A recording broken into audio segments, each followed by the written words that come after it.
Good morning, everyone, and thank you very much for joining us this morning for our SKBC partner session organized by PERSOLKELLY and hosted by the SKBC. Special thanks to the Swiss CHAM Singapore team who are joining us this session. Thanks to all the members of the Swiss CHAM today. I think it's 9 a.m. in Singapore, 10 a.m. in Korea. Welcome, everyone. PERSOLKELLY team of experts will speak on HR outlook for the new decade. The event will be divided in two parts. First presentation focusing mostly on the general trend of the APAC region. It will be followed by one focusing on the Korean market aspects. Before we start, let me briefly introduce you to our today's speakers. First of all, we have Daryl Go. Good morning, Daryl. Morning. Daryl currently serves as a manager, strategic client solution at PERSOLKELLY Consulting, Singapore. He previously worked as an entrepreneur for various startups, pitching and securing deals with investors like Alibaba. He pursued his passion in management consulting with the Human Dynamic Group and Gallup organization. He's focusing mostly in employees assistance program, psychometric, and competency modeling, to name a few. Joining us for the second part, Gihea. Good morning, Gihea. Okay, I think she's not yet connected. She's currently serving as a business development specialist at PERSOLKELLY Korea. Prior to her current position, she worked for the 2018 Olympic at Pyeongchang as part of the committee, working as an international project manager. With a professional background as instructor and multiple functional customer service experience, she was honored with numerous awards, including from the Korean Minister of Culture, Sports and Tourism, Korea Sports Promotion Foundation as well. Today's session will be followed by a Q&A between the two presenters and myself. So please, thank you to welcome Daryl, who will start the first presentation. Thank you so much, Frederick.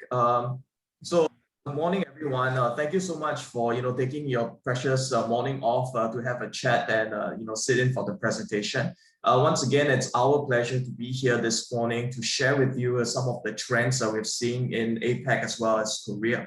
Now, thank you so much, Frederick, for your introduction. Right, just to add on a little bit of what I do. Right now, I'm going to start my doctoral studies in hypo. So we're focusing mainly on high-performing employees in organizations. At the same time, I've also been in Gallup before, where I go through the psychometric assessment tool, Clifton Strengths, one of the most accurate assessment tools in the world. These are a little bit about myself. But enough about me. Today we're here to represent PERSOLKELLY. So PERSOLKELLY is actually the largest company in APAC that actually provides end-to-end comprehensive HR solutions. So on the left of the screen, you could see that we are in the area of talent solutions, where we touch on general recruitment, outsourcing, HR consulting, as well as some government and corporate services that we do around in APAC. So we are in more than 13 markets across 45 offices, and for the last 40 years have generated more than $3 billion in terms of revenue.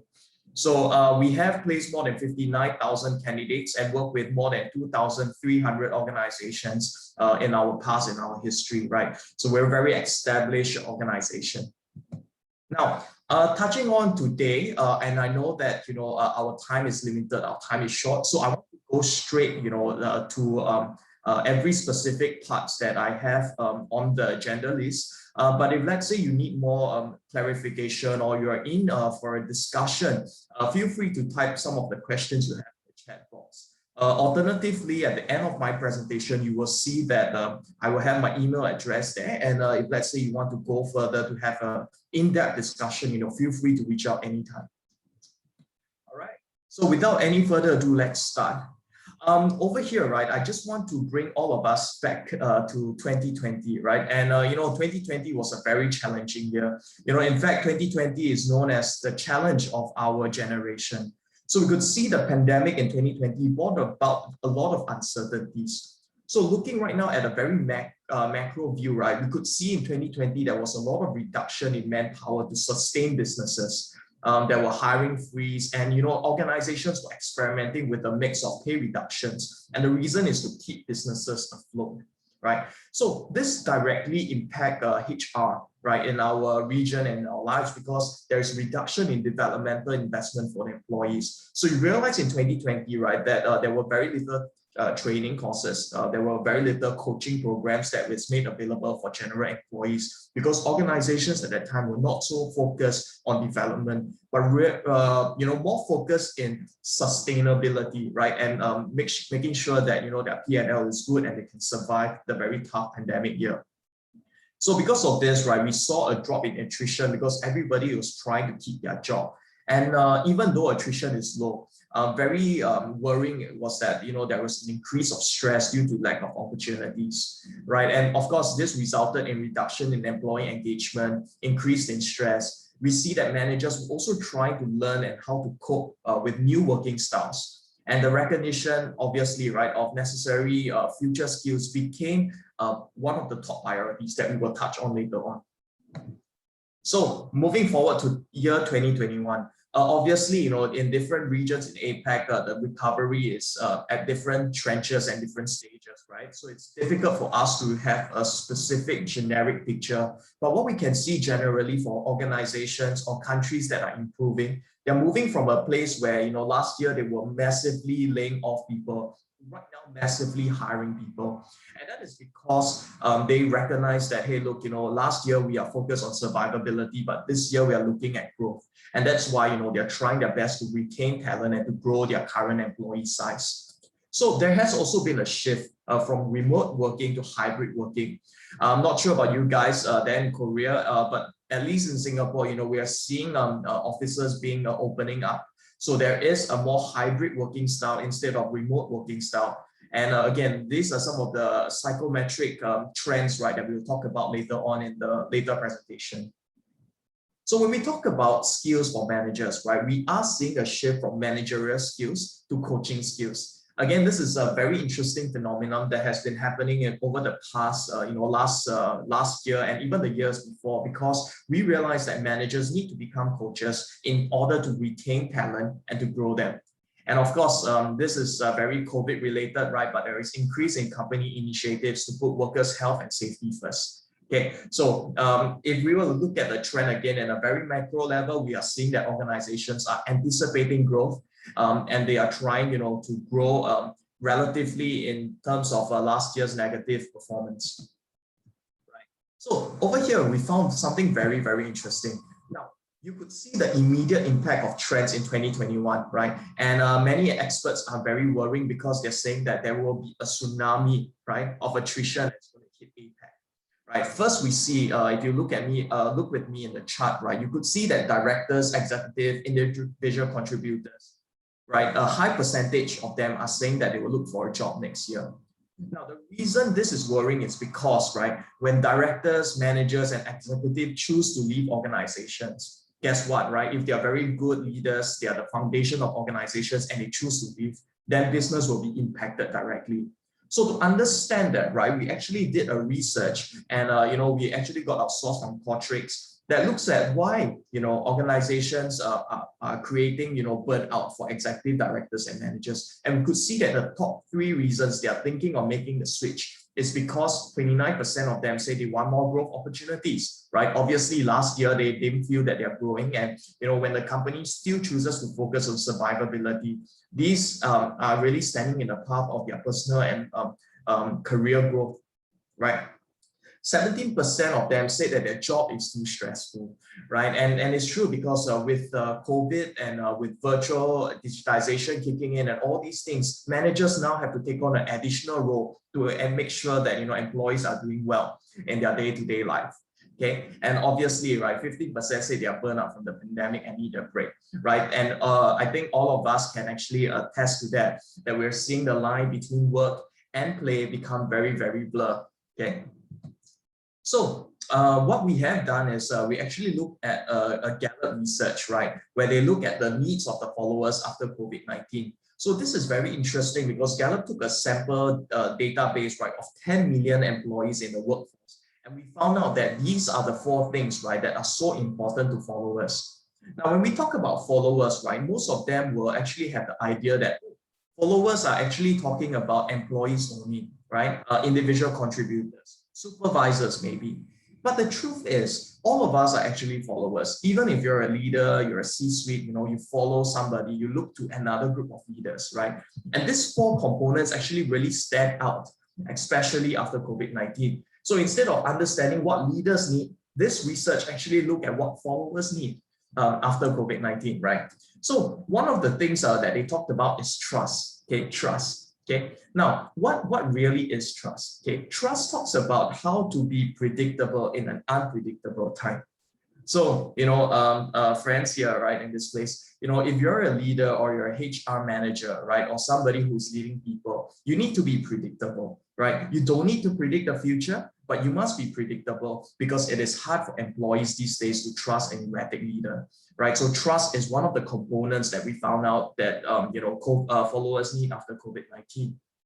The second one that we need, right, is compassion, right? So it's more, it is important, obviously, to say it out that you care, but it has to be backed up with policy. Okay, so obviously we're not asking the leaders out there to go and become good friends, right? Personal friends, but at least they need to know that, the managers care for them. And when, the Gallup research shows that when people care for you, right, there is a very high chance, right, that they will be engaged in their work.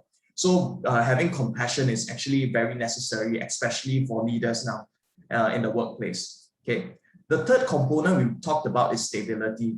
So because of last year's very erratic movement in the market, right, most employees these days are looking for psychological safety, right? So obviously, when we talk about stability, there is the psychological part where they want to feel safe, they want to feel that they belong and their leaders care for them. But there is also a practical part where we talk about stability in terms of different policies.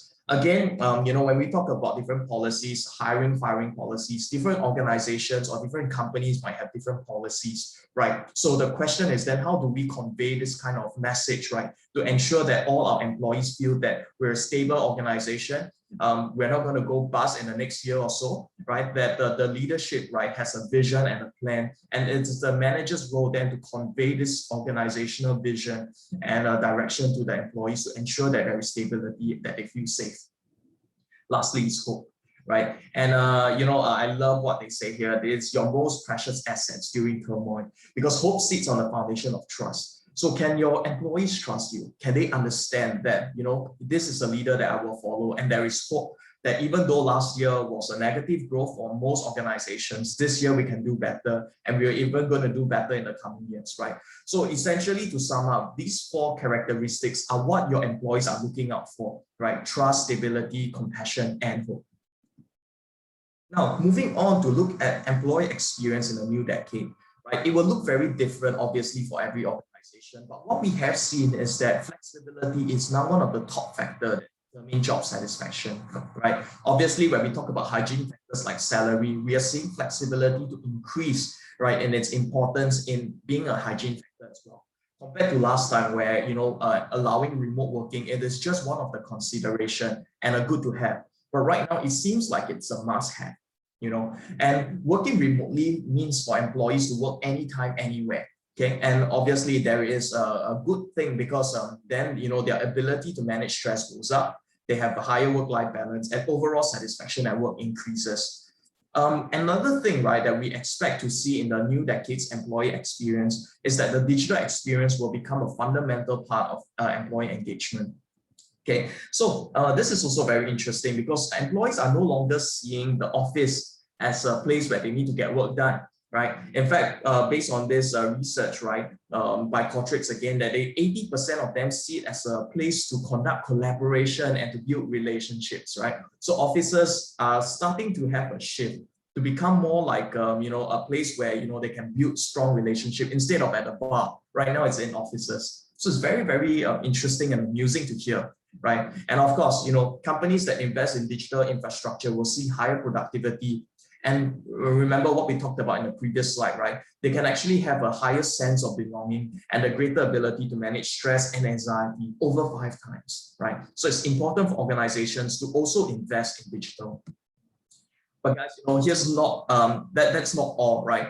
understanding what is necessary skills in the next decade is more than understanding that everybody or every single one of your employees just need to go through AI course or big data mining courses. It's more than that, right? In fact, our organization actually sat down and we did a research and study and realized that when it comes to the next decade, there are 6 necessary skills, right? That is totally essential, apart from just having digital infrastructure and digital skills. Right, and here we place them, and you can see over here, right? Obviously, right now, we don't have time to go in depth, but if let's say you're interested, we can talk through design thinking, storytelling, collaboration, emotional resilience, curiosity, and personal branding, right? So while we believe, right, that digitization is the next thing, we also believe that when it comes to individuals having that necessary skills, there's still all skills that focuses on behavioral change and competency building. So in competency model, we believe that competency is a subcategory of skills, knowledge, and performance, right? So again, I'm not trying to go too in depth, but if you need more information, we're happy to have a discussion later on. All right. So I know my time is almost up, right? I have a couple of minutes left. Just want to share a bit of our offerings, right? So you can see over here again, we are a HR consulting company that does recruitment, sourcing. We help with employee engagement, welfare benefits, the compliance, payroll.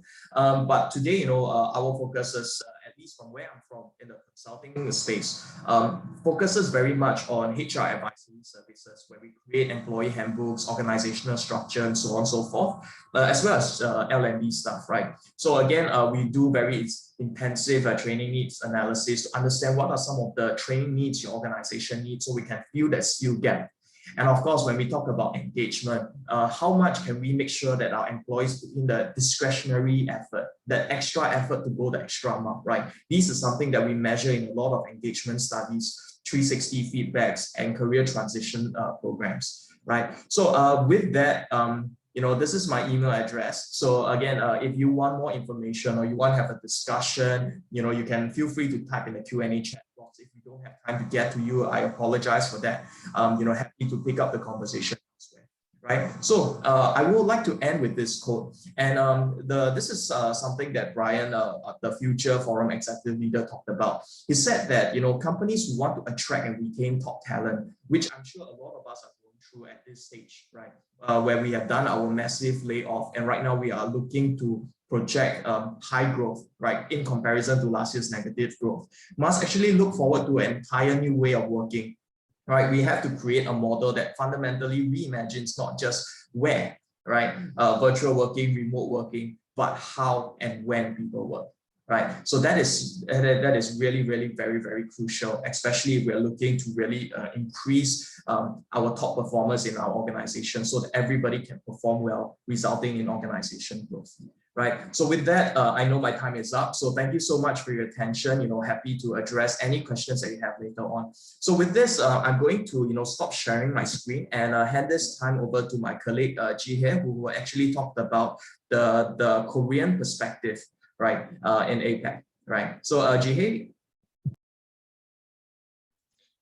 Daryl, just a quick question. Sorry, Gihea, Yes. to interrupt you. Sorry to interrupt you. Just a question we received on your presentation on page 6. Yeah. Leaders covers what position? Yeah. All right. So it's a very, very good question, right? So when we talk about leaders, these are people managers. So if you're an individual contributor for this purpose of this context, right, then you are not a leader, right? Even though you have a title like a manager or a director, but if you're not leading anybody, then in this case, you're not a leader.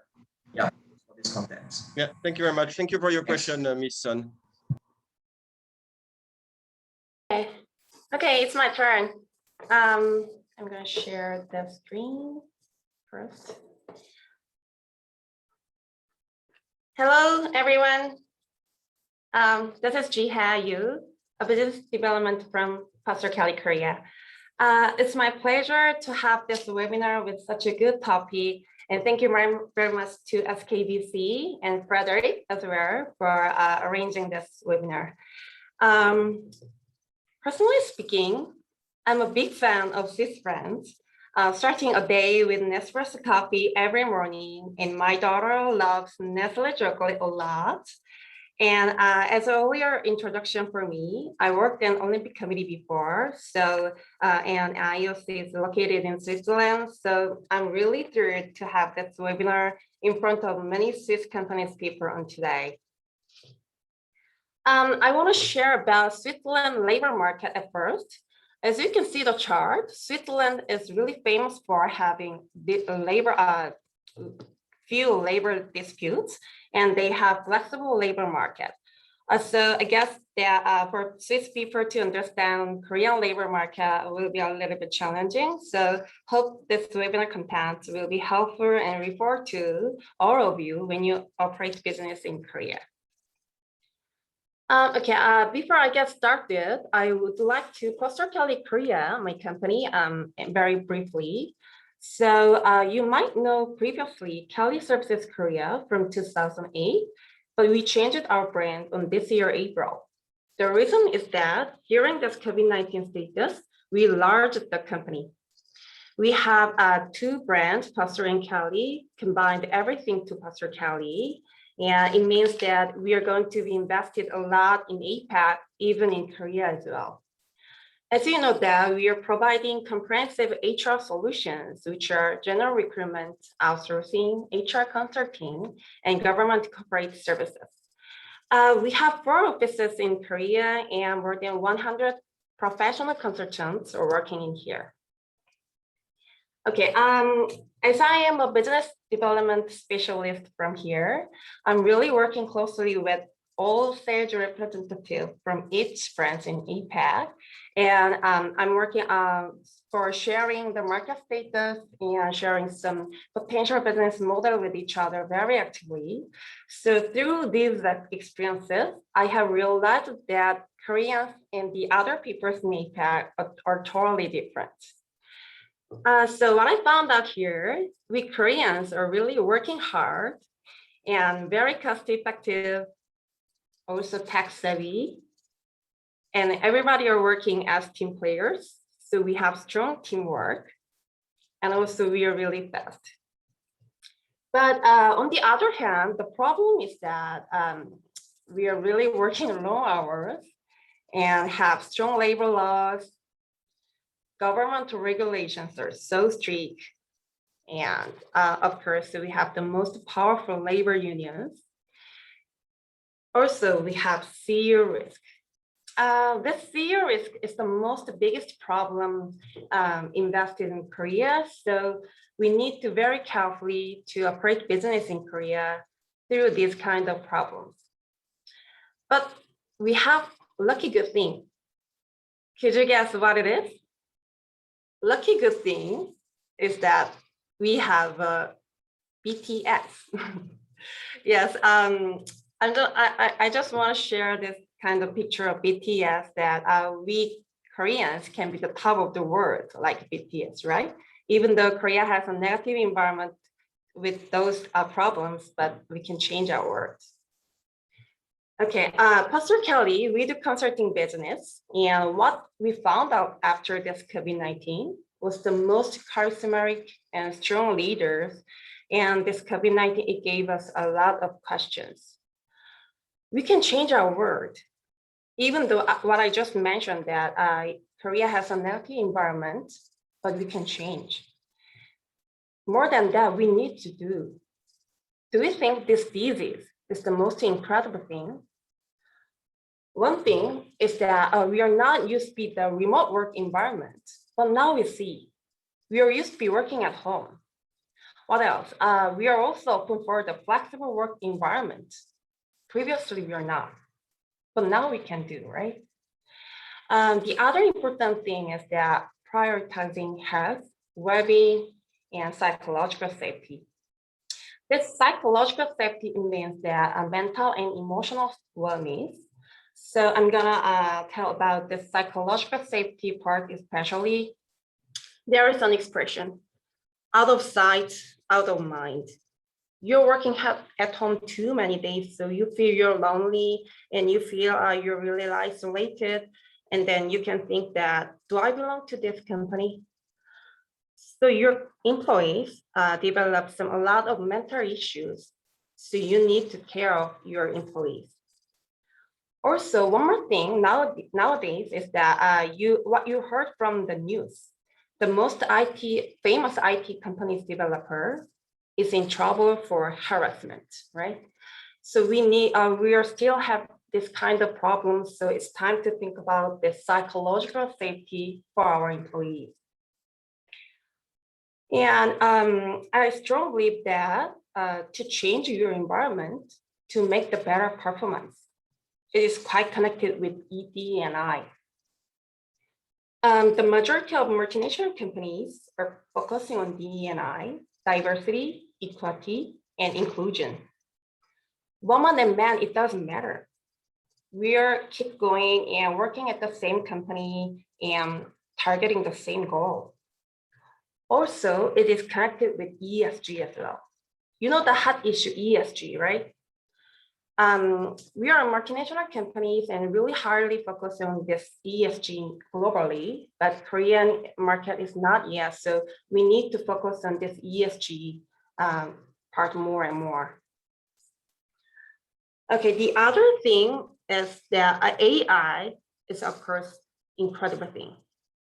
Your team is the best, but they could not be a superstar or super team if we use AI properly. So give the AI technology, we best focus on the key and the switch is more clearly. And also investing in critical skills versus critical roles. One of global trends is training. Previously, we did training internally, but nowadays we started outsourcing fully because internal trainers can do only the technical skill parts, but they are not updated on the global trend. So if you don't outsource the training part, the internal trainer could not adapt to all the changes.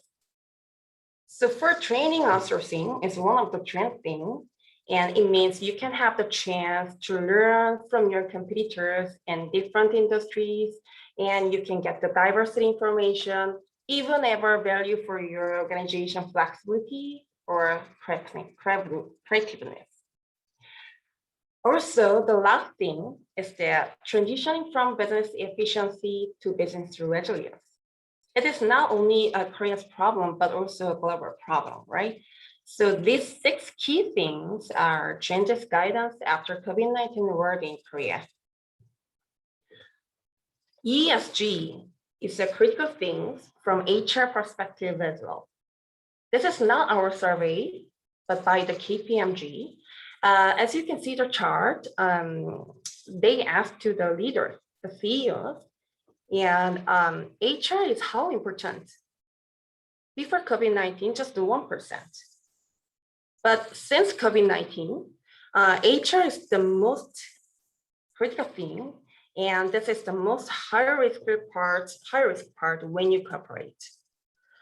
So this is really meaningful numbers. So you need to think about 6 key things, just I mentioned before on last slide. Definitely when you learn the business, not only in Korea, but in the country, this is the important thing about to think about from an HR point of view.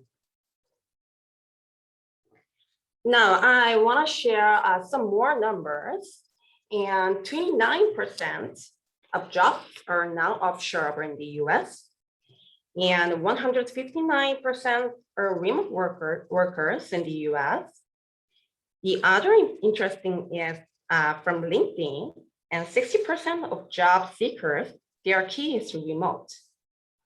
So it means 60% of your future employees will be interested in remote work. At this point, it doesn't matter where you are. It doesn't matter which kind of job, which kind of position you're handling, it's more important for the future. So that's why the HR field nowadays is GPO. It is a little bit difficult, global professional employer organization. This model is growing. It means you're in here, but you can hire anybody from anywhere. And then you don't need to set up your branches or registered office. Through this GPO model, you can manage everybody, even their KPI. This is the one of the trend things. So these organizations are providing talent acquisition, workforce management, HR management, training and education, and even compliance things as well. So this is one of the global trends for now in HR field. So for example, one of the US global US companies is managing business through this model. And then they are based in US, so all the management is up there, but all the R&D center and design centers and even sales and marketing teams are in Korea. So they did not work having a research and design in the US. But the Laura mentioned that tax is the biggest issue, also one of the biggest issues to invest in Korea is the labor law issue. You cannot let your people go, right? So even though they're underperforming, they make some mistakes, but you could not let your people go. And salary in Korea, this is really high in APAC.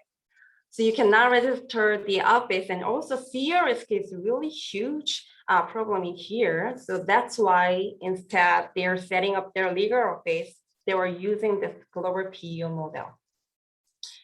So they're using this global PEO form. They learn this R&D center and design center, even sales and marketing teams. And the headquarters, they have 150 employees. And in Korea, they have around 100 employees. Right now, learning very successfully. And later on, they were using this PEO model and set up the manufacturing site center in China, India, and Indonesia, and hired over 500 employees and currently successfully managing. I showed this model. The reason is that, of course, this is one of the global trends in HR field for now. And Korean people are here in your brain, so smart. And our productivity is one of the best in entire APAC. So we focus on the R&D center, design center, and even some kind of brain centers. And we should target on these areas. So definitely Korean can be the BTS in the business world. So, okay, this is my point today in my speech. So thank you very much for your attention and listening. So hope personally COVID-19 ends very soon. So we have the seminar with each other in a person very near future. Thank you very much. Thank you very much, Gihea, for your presentation. Thanks a lot also, Daryl, for your presentation. It was extremely interesting. We are very much living in a very challenging time when it comes to HR and company in general with this pandemic. In both sides, a kind of dilemma, how much investing in HR and in training and so on versus result. You know, of course, these days it's not always easy depending on the industry you are working in to create value and result. And we don't know where we are going. So it's truly a dilemma, and you are very much very well highlight all these questions. We had a few questions for you guys, including first question. I don't know if you saw the question from Minju Kim. Do you want? Shall I read maybe the question, and so everyone can enjoy and the question and the answer as well. Your presentation highlighted that while the trend of director executive level attrition is on the rise, there was another chart on generation MZ with attrition rate on the rise as well. Could you please elaborate the correlation between them? Yeah, so thank you so much, Minju, Kim. So what is interesting, right, and about that is basically on the chart, if you remember earlier, we see that it's pretty consistent with a lot of research, right? So it's not a COVID phenomenon that you see the Gen Z and millennials that are constantly having higher attrition rate. So I think that is pretty common. Of course, you will see in the chart as well that boomers, they are known to have actually very strong sense of belonging to organizations, and that's why only 14% of them said that they are thinking of changing companies. What was worrying was looking at Gen X, right? So Gen X people are in their, if I'm all I think Gen X, we're talking about people who are currently 41 to 56 years old. Now, this is not very consistent with the past, and it's more like a COVID phenomenon because a lot of them are right now managers or directors, right, leaders, so to speak, in a sense. And when we have a high percentage of them, I think more than 40% of them looking to change job next year, it means that leaders are going to move. So I think that was the point that I didn't touch on earlier, and I hope it addressed your question. Thank you very much, Daryl. Another question from Minju Kim. What is the view on PERSOLKELLY on the AI adopt screening process?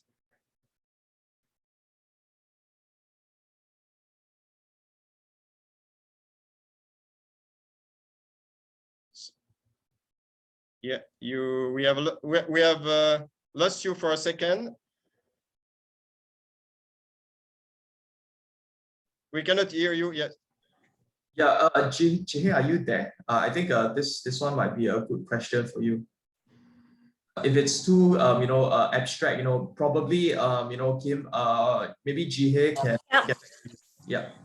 Okay. As I said earlier about the AI technology, so we should focus on the AI technology nowadays for more and more. So we need to give the AI technology, and we best focus on the key and switching is more clearly. So we PERSOLKELLY for the future, very have a view about the AI technology is more important for the future. So okay, we should adapt this AI some process, and there's some global trends for the future. Thank you very much. Yeah. Let me jump on that with another question on technology. How has technology changed the way HR work since the pandemic? I don't know who would like to take this question. Sorry, Frederick, can you repeat your question? Yeah, yes. How has technology changed the way HR work since the pandemic? All right. Yeah, so perhaps let me go first, and then if Gihea has anything she can add on, right? So when it comes to technology, it has changed HR in a lot of aspects, right? Let's say, for example, let's talk about training, right? So obviously, in the past, you have, let's say, if you want to run like a management training program, 5 days, right? You have to fly all your senior leaders to come into a singular location and then run it for 5 days. So this result in everybody having to take leave and then come over. Obviously, right, when we start to see the engagement levels, people are happy, they're excited, they find that all these courses are very good. Obviously, courses are going to be high because you have to fly them in. But right now with the pandemic happening, it has actually changed a lot of things. Firstly, recently PERSOLKELLY Consulting, we actually collaborated with INSEAD to run a program, right? And instead of like a 2-day program or 3-day program, we break them down into 2 hours, right? For every single, let's say, for example, 2 times a week for a number of weeks. So this allows, we are seeing the change in the HR trends when it comes to learning. Let's say, for example, when we talk about coaching, right? So there are a lot of coaches out there, who are able to deliver very good coaching services that in the past requires us to have one-to-one. But right now, coaches can be anywhere in the world delivering good coaching services, right? Let's talk about, let's say, for example, remote working. Okay, when we understand remote working as a new, somewhat new phenomenon, but the truth is it isn't. Right. So even before COVID happened, a lot of companies were experimenting with things like remote working or virtual working.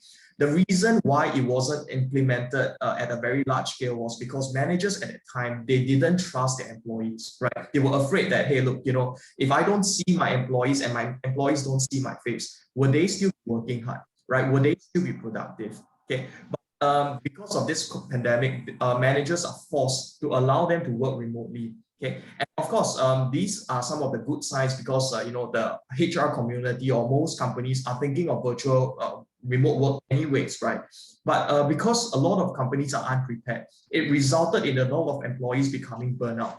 Because then you're always giving them work. A lot of employees feel very isolated, and that created a lot of emotional stress and a lot of trauma, and it result in lack of engagement. Companies are not doing a good job to engage employees, and thus employees are looking in 2021 or 2022 to leave the company, right? So a lot of all these things are happening right now, and I think as a community as a whole, HR is on the front trying to firefight some of these issues. Yeah, I think in fact, HR, of course, management, people have much more now these days, much more challenge, but also at the same time, much more opportunities when it comes to technologies and to access to candidates, to the staff, which is pretty much exciting. I have another question, not really related to technology, from an anonymous attendee. Any particular certificate that is helpful in job market in remote working environment? Wow, so this is a very, very tricky one, right? Again, because we see that with the increase of digitization, a lot of universities or schools are providing very popular, certs that allows you to probably go through like a one-day program or two-day program, and then you have that cert, right?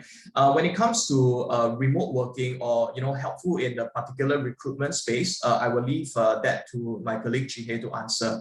But I think from a consulting perspective, right, we are seeing an increase in all this. But what I want to just leave with you is that when it comes to learning, right, this term of constantly learning or lifelong learning has been very popular in the APAC region, right? So it is not something that you just go through a program, let's say, for example, a full-scale MBA, and then that's it, you are done for life. But learning has to be very consistent, right? So this is something that allows you to stand out from your other competitors compared to somebody who has done, let's say, their MBA or their doctoral program 10 years ago and then haven't done any learning since, right? This allows you to stand out. Yeah, thank you very much, Daryl. One comment and one question from Ms. Yeonju Sun. Due to COVID-19, working environment is changing very fast. Your recommendation for necessary for the next decade was from a separate research or from client orgs requests? I don't know if you got the question. Yeah, so let me just say this, right? When we talk about skills necessary for the next decade, it is a combination of two things, right? Yes, it is one of our research because we have a lot of doctoral candidates and a consulting team like myself, right? That we are constantly doing a lot of research to understand what are some of the needs, right? Skills for the next decade. Obviously, it has to be backed up by something. And yes, clients are coming to request this. Being in a consulting firm that focuses a lot on behavioral changes and adaptation of skills, we are seeing that our requests from client organizations actually support our research, right? So I don't think we can see them separately, but we have to see them as a whole, right? Because whatever we are doing now has to be backed up, right? So I would say it's a good combination of two things. Yeah, these two. Yeah. Sorry, Frederick, can I go on? Because I saw another, question that talks about, skills, right? Skills. Yes, go ahead. It's interesting. Yeah. So, when we understand skills, right? Obviously, I think you're absolutely right. It's not just PowerPoint or Excel. These are more, fundamental skills. But skills really stems from, let's say, for example, the ability to do something right.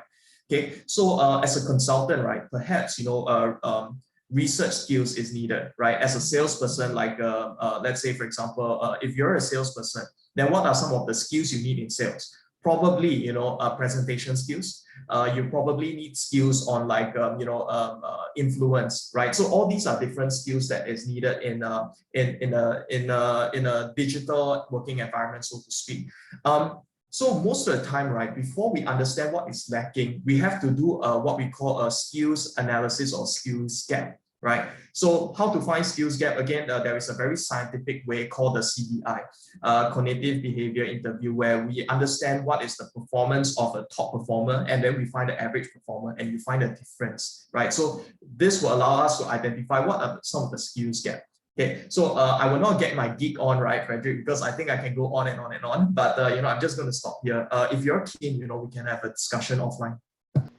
It's okay. We still have 15 minutes. I have still a list of questions for you. Yes, to jumping also on the comment of Miss Sun on digital world. So I think I realized that these years more and more people are using videos. It could be like promoting product, talking about storytelling. So it demands also new skills for people to be able to share something with others through videos, through promoting videos. And you see that on LinkedIn a lot. You see that on the social network also. And this is a new skill. You need to be a good speaker. You need to present well, and you need to, yes. So this is part, I guess, of the new digital working environment, and it's become more and more, I would say, trendy. So we have more questions. Maybe some question for Gihea. Okay. Do you see an increasing need for specialization within the field, like compliance, diversity, talent management?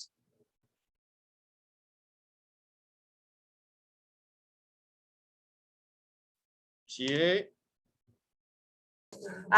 Okay, sorry. Thank you for your question, Frederick, about the trends about specialization for the future. I think these days, nowadays, ESG is really important in globally. So we should focus on diversity part, especially for specialization. So I think I know that every big domestic companies, large domestic companies, and some multinational companies, they have already ESG teams, specialization ESG teams internally. So this meaning is that we need to focus on the diversity and society and environment and government, like this part, especially in globally for now. So I think we need to focus on the specialization in the diversity part, especially. Yeah. Thank you. Thank you very much, Gihea. Another question also we receive from HR perspective. I'm worried about the engagement of employees as remote working is extended. Is there a good way? Okay. Thank you for your question. Yeah. This is as I earlier said that on the presentation.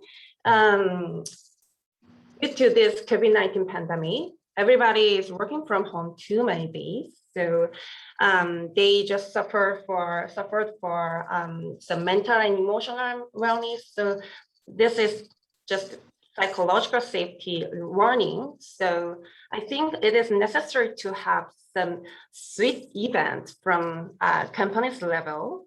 For example, like compliments relay with each other employees, and some sharing the success stories, even though we have the pandemic status right now, or we can have some sharing the dreams for the future. So I mean that this time to think about take care of the employees with each other, because we all together feel like lonely and isolated, as I just mentioned on the presentation. So we need to care about the employees' emotional and mental issues, like problems. So we need to have some sweet events from company's level. I think so. Yes, that's true. Yeah, so if I may just add to what Gihea says, right? Earlier on we talked about the needs of the followers, right? So employees in this case essentially need compassion, stability, trust, and hope, right? So these are something that we really need to address when it comes to employees working virtually.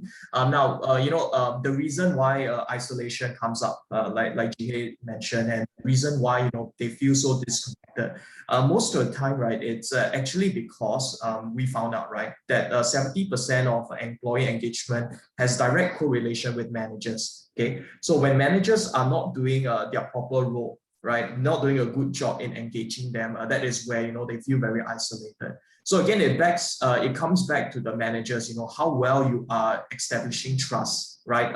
Is it stable? Is your company stable? Well, an employee wouldn't know, right, whether their job is stable or not. And that's why, you know, the onus is on the manager to have information from the HQ or to talk with the senior leaders, understand the whole perspective, and then share it down with the employees. Because if managers are not doing their role, right, to really manage and to, you know, look over, oversee people, lead people, this will result in isolation, mental stress, burnout. All these issues essentially stem from, you know, communication with the manager. Yes, definitely the communication is the number one point within the industry these days. So that was, I mean, the next question I think you just answered. What are some of the practical ways a manager can do now to engage their employees? Yeah, so Gihea, do you have anything? If not, I can take it. So, Frederick, could you say the questions again? Oh, yes, please. What are some of the practical ways a manager can do now to engage their employees? Engagement employees. I just said that we need to have some sweet events from company's level. So like we have some event for employees to stimulate employees' emotions, like some really compliments like this. So particular efforts, like HR team should some have their move for effort for employees. So, yeah, right. that's Sure. kind of needed, necessary, I think. So yeah. You know, just writing very quickly on what Gihea said, right? Having events and all this, ultimately what it aims to do is also to create that communication and that trust, that sense of belonging and loyalty, right? Again, you know, if we were to look at the current trends, we believe that, you know, in the upcoming half year or next year, right, a lot of attrition will start to happen.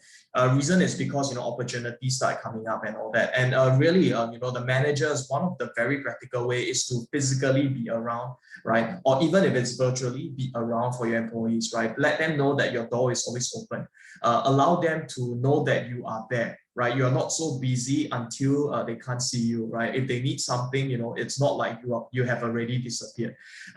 In some of the APAC countries as well, you know, when we talk about a more tier 3 countries, right? We're talking about, let's say, for example, a lack of a good IT infrastructure, right? All these things can generate a lot of frustration in employees. So physically showing up is one way, you know, having a lot of events like Gihea mentioned, right? Having maybe a lunch event, a team event where people can just come and not talk about work, right? But really feel that, you know, the managers care for them. So all these are very small steps that we can take, very practical, not expensive at all, right? Require some of our time, you know, some of the game events. And you know, one of the recommendation we gave to some of our clients were to, you know, start virtual games. You know, there are virtual game sessions, right? Virtual drinking sessions. Doesn't have to be anything serious. You know, and probably just 1 hour in a week, or at least you know, 1 hour in 2 weeks, allows them to have a sense of belonging, right? So that is very crucial, very practical, and not expensive at all. Thank you very much for your answer. I would like to go back also a little bit on the certificates. We were talking about certificate and the remote working environment. The next question is, what kind of training program are the most important these days or right now? Yeah. So maybe I can address this, right, from a training perspective. I think what is most important when it comes to training right now is anything that obviously you find a skill gap in your organization, right? So obviously it's not very easy for us to identify for your specific organization, but on an organizational or on a country level, what we have seen is for managers to go through coaching programs, right? So we want to transform managers to coaches. Reason is because right now a lot of emotional problems, a lot of burnout issues, right, are being suppressed because managers traditionally go for managerial training where, you know, it's a leading, how to lead, how to, you know, teach and excel skills and making managerial decision skills and all that. But right now it's having a shift to put employees first, right? So this means, understanding coaching abilities, asking good questions, right? How to probe better. So this kind of skills for managers are increasing. So we are seeing a lot of our clients coming to us and say, hey, what are some of the managerial programs that you are recommending? So we always recommend manager as a coach, right? Without doing any talent need, training need analysis. When it comes to generic employees, however, right, we see that anything that is standing in their way of work, it is of issue. So things like burnout, right? So training to address burnout, right? How to, perhaps have effective conversation, right? When to rest, wellness, right? How to deal with, let's say, isolation. So all these kind of more soft skill related training are important. And the reason is not because of anything else. All the reason, right, that we propose training programs must ultimately lead to employees performing well, right? So if anything is standing in the way of their success, then we need to address all these issues. Yeah, thank you very much, Daryl. I think we have 5 minutes left. I don't know if some of our audience members have some question. Yes, we have. Ms. Sun, these days, frontline managers are under heavy pressure since they need to care staff's well-being as well. Hope the salary distribution accommodate their increased efforts. Is it handled by ESG? I don't know if you can see the question as well.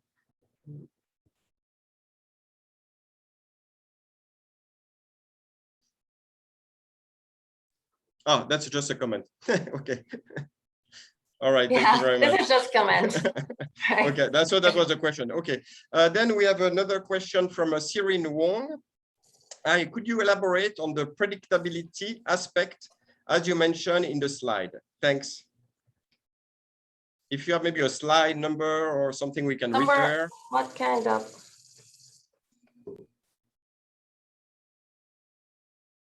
Which you talk about the predictability just before aspects. Maybe it was on Daryl presentation, maybe, or yeah. Yeah, I think yeah. Yeah. Okay. So why don't we talk about predictability in terms of let's say we talk about trends, right? How do we predict the trend? Actually, it is a combination of understanding different data, different research points, right? To be honest, when we talk about large leaders in consulting firm right now, a lot of them are having like a reset button. So everyone is starting on the same ground because this is a pandemic, right? That has it's very essentially saying it's unheard of, right? It's something new. So a lot of companies are trying to restart, right? So by doing that, they need to have a lot of massive data, right? So when we talk about predictability, it is not so much of historical trend, although there are portions, right, that talks about historical trend. I give an example, Serene. Let's say, for example, when we look at, say, the trends of let's say employees moving and changing organizations. The trend has always been, millennials, Gen Z, they are more, job hoppers per se, because they are looking out for opportunities, right? Compared to baby boomers who are generally fiercely loyal to their organization, plan to stay there and die there, right? That is something as well. So when we talk about predictability for 2021 and 2022, right, it's because we have seen that last year, at least in 2020, there has been a lot of companies that are not hiring at all, right? So suddenly there is a massive hiring. So obviously, right, when employees are frustrated, they are looking out for opportunities, but they are forced to stay there because there is no opportunity. And then suddenly you have a lot of opportunities, right? Companies are paying a lot more. At least in Singapore, we talk about banking sectors, right? They are willing to spend money, right? As long as they can retain talent. So with all these things happening, and with, let's say, for example, Qualtrics doing data analysis and surveys and understanding that, oh, look, my plan is this year, next year, I plan to switch companies. Then we can have a conclusive kind of predictability, right? That, okay, look, there is going to be a massive wave of attrition and massive wave of hiring. Yeah, just because of that, we make that analysis. Excellent, Daryl. Thank you very much. We are slowly reaching the end of this session, but if you have any question to our guests today, Daryl and Gihea, you can send your question to them. We will be sharing, I think you shared your email, you can share your email ID, and you can continue the conversation online, offline later if you like to. I would like, first of all, to thank you guys for your presentation. It was super interesting, super question also from our members and guests. Thanking again our guests from Singapore who have joined us today, the Swiss CHAM Singapore. Thank you very much again for joining us and sharing our events with your member. So yes, Daryl just share his email ID on the box over there. Yes, so the COVID-19 pandemic has more than ever revealed the importance of the HRM in organization and companies, especially with the new challenge raised by the coronavirus. Employees need to be fully supported, especially in the uncertain future. On the other side, the employee needs to be more open to change, including greater flexibility, adaptation, and resilience. HR team and employees need to work together to bypass the current and future obstacles. Finally, I would like to share our not only upcoming events, but I would like to share with you that the SKBC is joining the Swiss CHAM in Singapore. We are joining the Digital Transformation Awards called DX as a supporter. So all SKBC members can join this award competition. The aim of the award is to present the best-in-class digital transformation initiative, such as creating new ways of operating and growing businesses through cloud, mobile, big data, AI, blockchain, and the usage of any of other enabling technologies. In addition, the award process will facilitate best practice exchange, including newsletter and webinar. And the next webinar will be held on the 27th this month. It will be related to healthcare sustainable digital future. So you can join this event. It will be shared with our SKBC member as soon as possible if it's not already done. So thanks again today for joining. Thank you, Daryl. Thank you, Gihea. It was a pleasure to have you this morning. And I'm looking forward to see you either in Singapore, or in Seoul, if we can do that. Thank you, everyone. Thank you, SKBC. Bye-bye. Take care. Great Thank you again for joining. Thank you, participants. Thank you very much. Thank you.